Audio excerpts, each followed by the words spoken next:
Guys like sort of Stephen Hawking and Brian Greene and all of that, I think have always made it really a lot more tangible than it otherwise might be to the average. At 21, doctors gave him 2 years to live.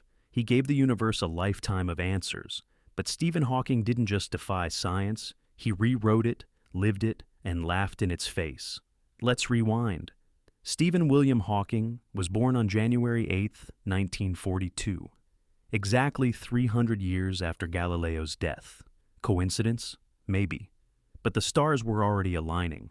Born in Oxford during World War II, Stephen came into the world with an intellect waiting to explode, and a family just quirky enough to nurture it. Dinners at the Hawking home? Dead silent. Not because they had nothing to say, but because everyone's nose was buried in a book. Intellectual curiosity wasn't a trait. It was the family sport. Stephen's father, a tropical disease expert, wanted him to become a doctor. But Stephen had other ideas. He was already building computers from recycled parts, made one from a telephone switchboard of all things. And he had his eyes locked on the cosmos. He earned his spot at Oxford at just 17. At first glance, you might have thought he was lazy. 1 hour of study per day, that's all he allowed himself. But he was playing the long game. He didn't just want to pass. He wanted to understand. And when exam time rolled around, he was straddling a dangerous grade boundary. So, what did he do? He told his professors, "If I get a first, I'll stay for a PhD. If I get a second, I'll leave Oxford." He got a first, of course. But just as his mind was taking off, his body began to betray him. At age 21, he was diagnosed with ALS, motor neuron disease.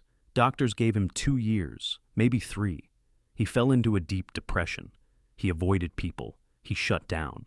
But then something incredible happened. He met Jane Wilde. She was bright, hopeful, and unafraid. Their love didn't ignore the ticking clock. It defied it. Jane gave him something more powerful than treatment: purpose. They married in 1965. While his body deteriorated, his brain sharpened. And not just sharpened, soared. At Cambridge, Hawking dug into the nature of time, black holes, and the edges of the universe. While most people spent lifetimes trying to understand relativity or quantum theory, he was out here fusing them like some cosmic blacksmith. He even challenged Einstein himself. Einstein said, "Nothing escapes a black hole." Stephen said, "Actually, information does, in the form of radiation." That Hawking radiation changed everything. It rewrote how we think about the universe, its birth, and its eventual death. And let's not sugarcoat it. The man was funny. He cracked jokes with voice synthesizers. He roasted John Oliver. He even played poker with Einstein and Newton on Star Trek. And won. There was a sparkle behind that cheeky grin and robotic voice, a defiant laugh in the face of fate. He once ran over Prince Charles's toes with his wheelchair. Was it on purpose? He never said.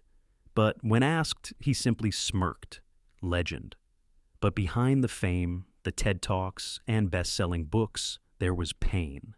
ALS slowly silenced his body. First his legs, then his arms, then his voice. His marriage to Jane strained under the weight. They had 3 children, Robert, Lucy, and Timothy. But life wasn't easy. Hawking required constant care. Jane was raising kids, managing his appointments, and keeping the family afloat. She once said, "The truth was, there were 4 partners in our marriage: Stephen, me, motor neuron disease, and physics." Eventually they divorced, but the respect remained. Jane had stood by him through the storm. As his fame grew, so did the spotlight.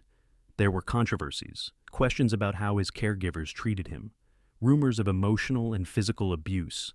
Nothing ever stuck officially, but the whispers were there.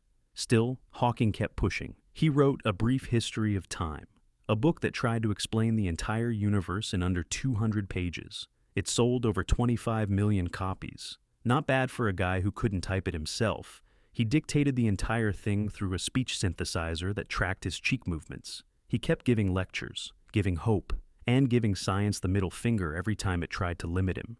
He even made appearances on The Simpsons, The Big Bang Theory, and gave voice to one of Pink Floyd's songs.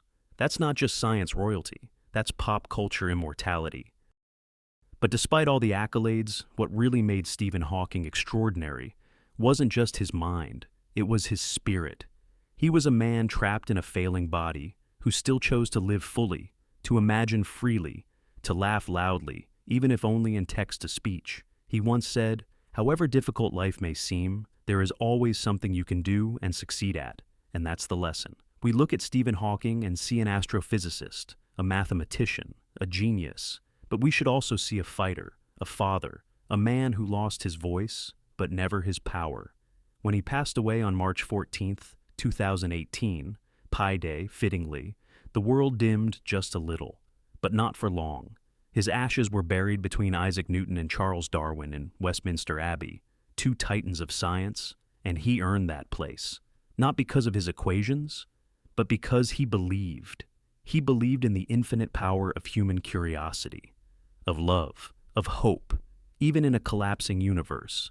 So, the next time life knocks you down, remember Hawking, the man who was told he had 2 years to live, and gave us 50 years of the cosmos instead. If this story moved you, don't forget to like, subscribe, and share this with someone who needs reminding. Our limits are often just suggestions, until someone like Stephen Hawking comes along and shatters them. This is The Inspired Inkwell, where real stories light up the human spirit. See you in the next one.